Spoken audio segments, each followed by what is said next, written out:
Welcome to the Dr. Coffee podcast, and in this episode we're talking motherhood and medicine. So this episode is especially for our ladies, but boys, you're welcome to join in too. And I'm joined in the studio by no stranger to the podcast, Dr. Tracey Ferreira. Welcome, our guest from episode 40, and she's our first guest talking about her journey into motherhood while being a practicing doctor. So Dr. Ferreira, welcome again. Thanks. And tell us a little bit about your current role and about your family dynamics. Okay, so I am a specialist anesthesiologist, as those of you who heard episode 40 would know. Relatively newly qualified. I finished specializing in 2021. I am a mom of two kids. Roman is 4.5, and my daughter Harper is almost 2. Wow. I'm married to Ray, who is probably the reason that I am able to do what I do. Awesome. Love that. So that means that you obviously had your kids during reg time. Was that a conscious decision? Like, tell us about how you navigated that journey. When did you actually decide, okay, now's the time to have kids? And what were the factors that came into play, right? Because for a guy, we don't have to think about how to time our pregnancy with our studies or with specializing, right? So that was obviously a big thing for you. So how did you navigate that decision? Okay, so yes, I had Roman in my second year of registrar time, and I had Harper just after I wrote my exams, so was pregnant while I was writing my exams. We had got married during internship. We always knew we wanted kids, so it wasn't a question of should we or shouldn't we, it was just timing. And I think we wanted to have a balance of being in a financially secure position, but also not waiting too long and risking struggling to fall pregnant and that kind of thing because of my age. So it was just about finding the balance between those things. I think registrar time for me was a good time because I was in a 4 to 5 year contract. So job security was probably as good as it gets during your junior doctor years, so to speak. And I was still young enough for my age not to be a big issue. So those were the deciding factors for us. It's so amazing to me that you speak about age as a factor because you were somebody who went straight into medicine. So you graduated from medical school at age 24, got married during internship, you said. So you would have been 25, 26. I mean, that's still young, right? I only started medical school when I was in my 30s, right? So already you're stressing about, am I going to be too old to have kids? Am I going to be too old to be pregnant well? And that is a factor. Our girls have to consider at what age they want to be pregnant because your body changes. When you're 35, you don't have the same capacity or resources you do when you're 25, right?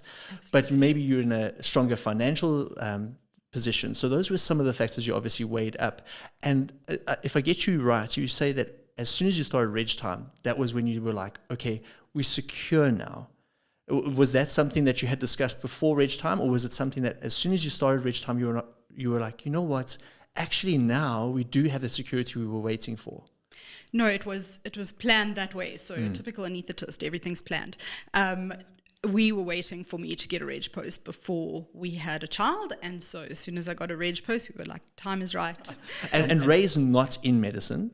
No, he's not. So for the benefit of our audience, it is possible to have that decision-making with somebody who's not in medicine. It's something that you must do together, right? Absolutely. We're a team. So we make these decisions together. We support each other in our different careers. Definitely possible. Okay. Now, like you said, everything was planned. But now in hindsight, was there anything that you wish you had known, or was there anything that you had overlooked? I mean, you said the department wasn't thrilled. Did you have to ask them permission to get pregnant? I mean, no, definitely didn't have to ask them permission. I'm sure they would have loved that, but unfortunately that would have probably go against my human rights.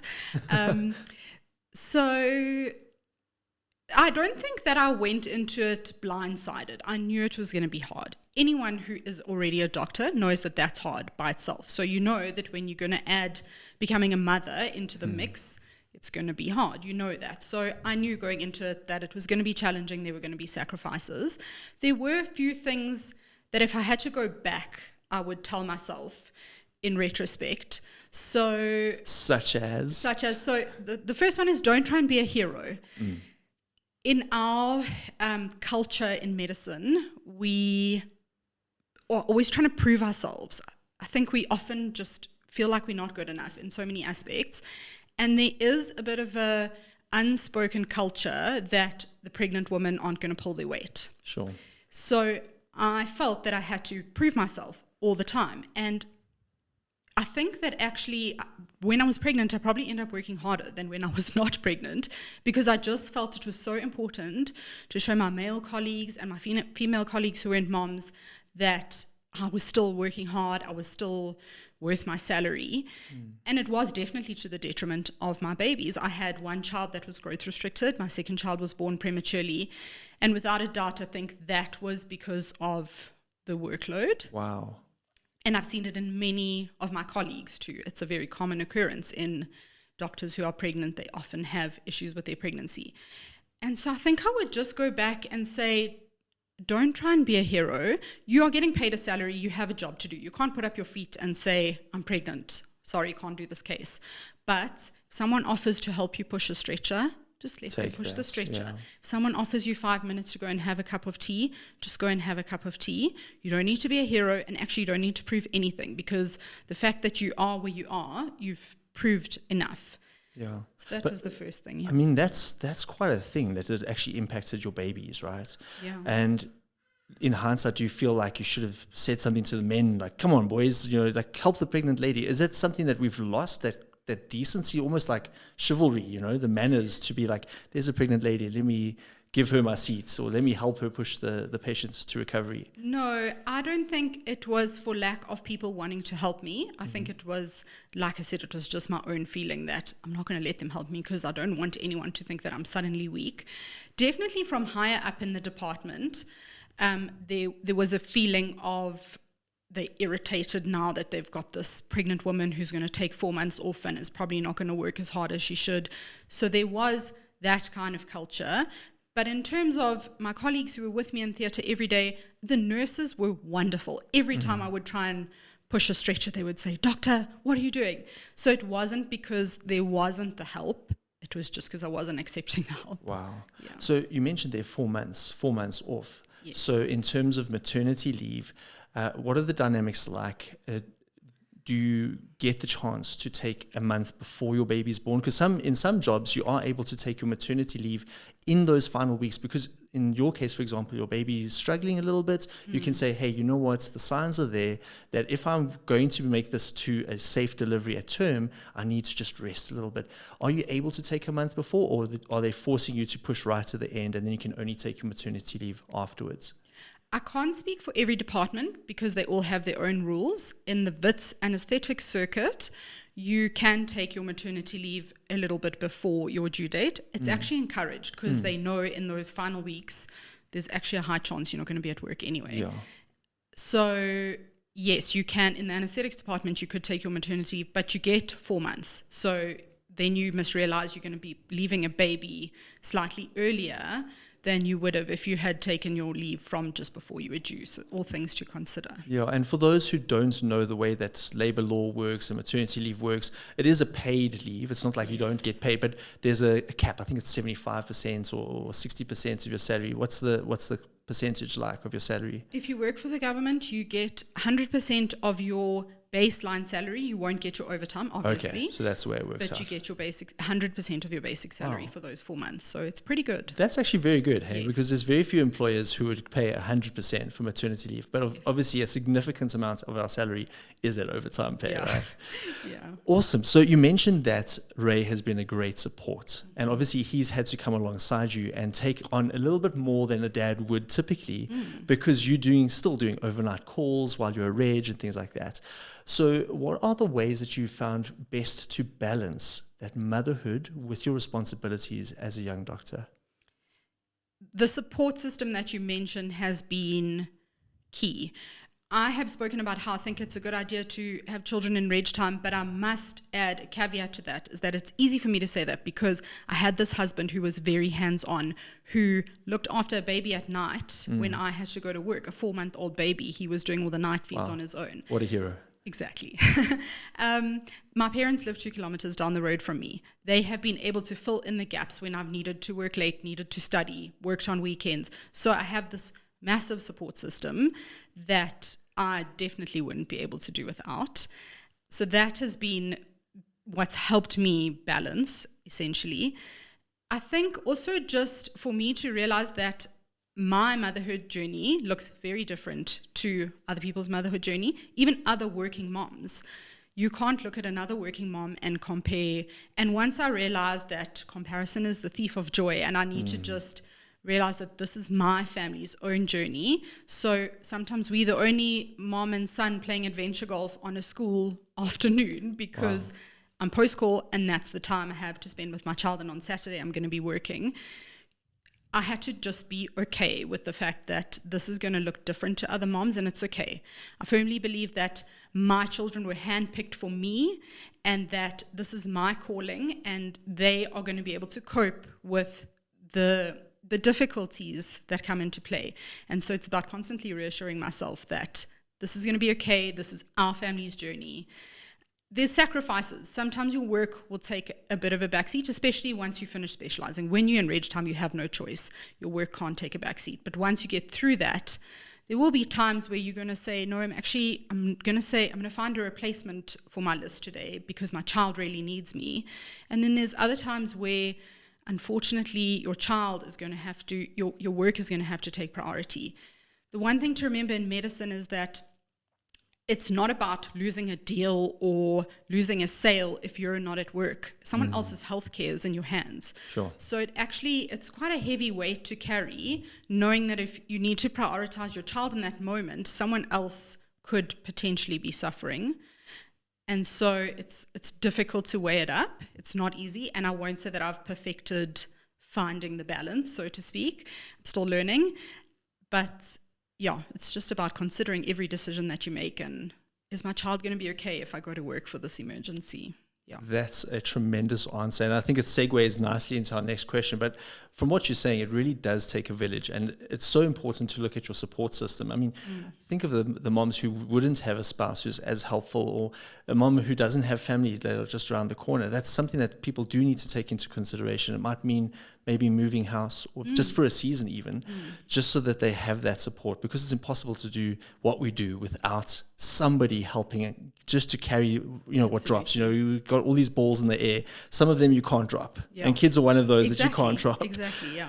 So I think you've touched on it already, but to what extent is motherhood compatible or incompatible with medicine? And what can we do looking at the way that medicine's changing? The future of healthcare is female, let's be honest. I mean, my graduating class, I think, was about 65% female. A lot of the allied health professions are female-led and female-driven.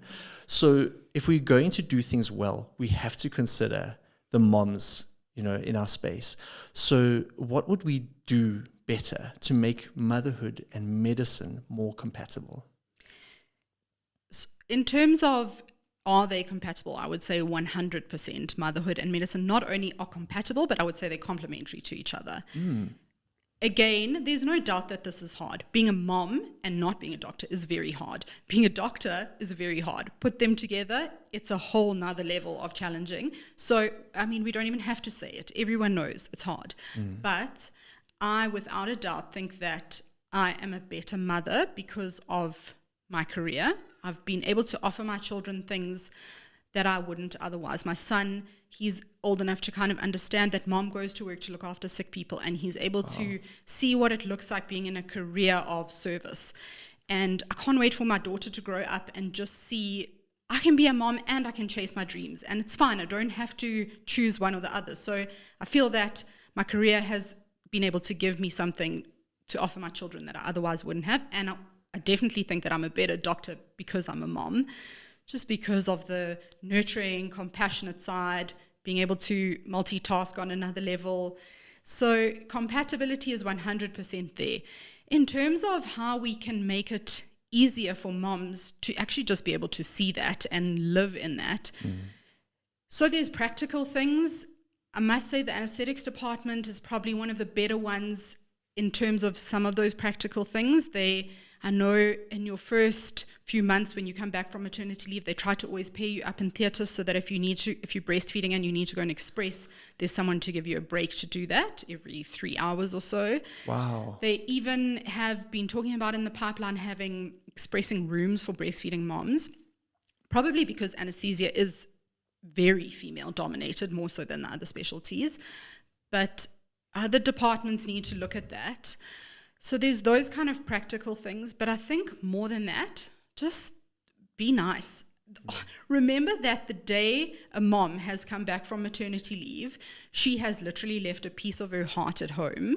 It's one of the hardest days of your life. And so just, are you okay? Just bear in mind what this mom might be dealing with. She's there. She's got to look after someone else's sick child today.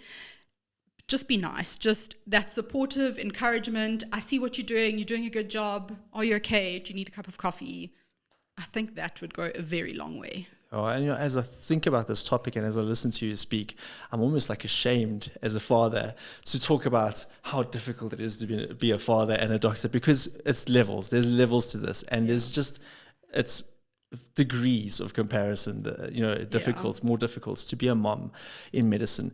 I think you've done a terrific job answering our questions so far. Is there anything else that you would like to kind of drive home as a resource, or just something to strengthen our young ladies? Because it could be somebody who is pregnant right now who's listening, or somebody who's making that decision for themselves, wondering, is it the right thing for me? So firstly, absolutely, having kids will change your life for the better 99.9% of the time. I have no doubt. My kids have, like I said, made me a better doctor. They're probably the reason I got through my exams and am where I am right now. I think my one piece of advice, take-home advice, would be build your village. We don't live in a society like we used to, where your neighbor is one of your best friends. We don't have that village that they speak about anymore, and you need to build that village. And so if you're thinking of having kids, or if you're pregnant, start building that village. It takes effort. You need to find people you can trust who are going to be able to babysit for you. You need to think about meals. Do I have companies, shops, a person who can cook for me, even your baby's food? I mean, I put so much pressure on myself to make my own homemade purees with my first child, and when I think back, I just think, why did I do that to myself? Just start building your village, start thinking about your needs, and it's going to be so much easier when you enter that season with your support crew, with the people you trust to cheer you on and give you a hand. And I think that will make all the difference. And just to build on what you were saying there about building your village, right? So I know you and I both go to church, and church has been a great resource in our lives. Absolutely. And I think that's encouraging that they don't need to be people in medicine. Yeah. They don't need to be family. It can be people outside of your neighborhood or your suburb. It can be people at church. It can be people who you studied with. It can be a wider village, people that you trust, people that speak into your life. Do you have any parenting resources that you go to? Is there anything that really transformed the way that you raised your kids? Church and the Bible has been our main guide as to how we raise our children. And so that has always been the first place we go to when we feel stuck. But aside from that, I'm a podcast fan, so cool that I get to be on the Dr. Coffee podcast. There are so many parenting podcasts out there that, there's ones that will have more of a Christian slant, but there's others that just talk about how a child's brain works and how you should develop them, how their developing brain is working. And so I'm always go to the podcast because you can listen to it while you're driving to work and resource yourself that way. And then I think one of the best books I can recommend is Boundaries for Kids. Oh, wow. And that has been an amazing book for my husband and I to read in terms of how to hold those boundaries for our children. Awesome. That's a little bit outside of our normal book recommendations on the podcast, but I'm sure that it'll help lots of people who are making those decisions and that transition into being a mom in medicine. So Dr. Tracey Ferreira, thank you so much for sharing your heart and your journey with us. Thank you for appearing on the Dr. Coffee podcast once again. Thank you for having me, Simon.